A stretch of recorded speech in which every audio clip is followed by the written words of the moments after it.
ह्या उत्तरा नदीमध्ये मगाशी मी सांगितल्याप्रमाणे दक्षिण ध्रुव आणि उत्तर ध्रुव, साऊथ अँड नॉर्थ, तर उत्तरेला श्रीशैल्य म्हणजे कैलास मानस किंवा कैलास सरोवर असावं, त्या हिशोबाने हा महादेवाचा इथं शिवपिंडीचा योग आला। ही शिवपिंड ती कांदेवाडीच्या मठातून जे पादुका आल्या त्याच्यावरच ही शिवपिंडी आली आणि त्यामुळे याला शैल्य मल्लिकार्जुन असं नाव देण्यात आलं। आणि ह्या शैल्य मल्लिकार्जुनचं वैशिष्ट्य असं, ही पिंड स्थापन करण्याचा योग आमच्या इथं अंबरनाथला सोपान चौधरी म्हणून एक आमचे स्वामीभक्त होते, त्या स्वामीभक्तांनी हा गगनगिरी महाराजांचा योग आणला। ते गगनगिरी महाराजांना इथं घेऊन आले आणि मग त्यांच्या हस्ते या ठिकाणी ही महादेवाची पिंड शाळुंका स्थापन झाली। मग त्यांच्या हस्ते झालं म्हणून मी त्यांच्यासाठी 9 कळस नवनाथ संप्रदायाचे लावले आणि म्हणून या 9 कळसांनी युक्त असलेला असा हा नवग्रहाचा शिवलिंगाचा एक सुंदर प्रयोग।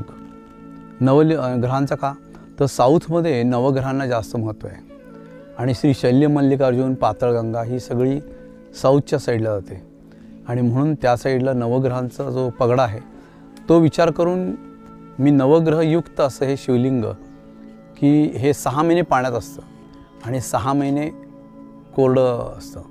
तर ज्या वेळेला हे 6 महिन्यात पाण्यातनं कमी होतं, पाणी इथलं निघून जातं, तेव्हा लोक शिवपूजन डायरेक्ट करतात आणि 6 महिने पाण्यात असताना वरनंच बेल वगैरे पूजा वाहतात। असा हा इथला प्रवास आहे।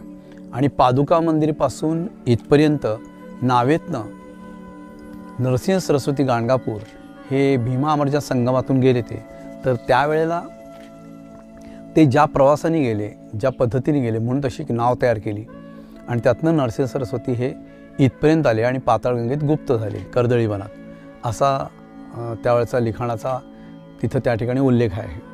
मग तो मी लक्षात घेऊन हा एक प्रयोग आपल्यासमोर समर्थवाडी म्हणजे नरसोबाच्या वाडीसारखं गाणगापूरसारखं क्षेत्र तयार व्हावं, एवढी सिद्धता याच्यात यावी, असा एक प्रयोगामध्ये कल्पना होती। आणि मग तो प्रयोग माझा गेली 25 वर्ष सक्सेस झाला। मी दरवर्षी फेब्रुवारी महिन्यात दत्तपंचमी येते त्यावेळेला हा प्रयोग मुद्दाम करतो। पाणी कमी झालेलं असतं, नाव मी पाण्यात ठेवतो आणि श्रीपाद श्रीवल्लभ नरसिंह सरस्वतींना त्या पादुका मंदिरपासून इथपर्यंत नावेतनं हा घेऊन येण्याचा उत्सव या ठिकाणी होतो। असा उत्सव यावर्षीपासून जळगावच्या माझ्या खासबाग संस्थेमध्ये आता सुरू केलेला आहे। परवाच मी जळगावला यासाठी जाऊन आलो आणि त्या ठिकाणी हा उत्सवाची सुरुवात करून दिलेली आहे। शुभम भवतु।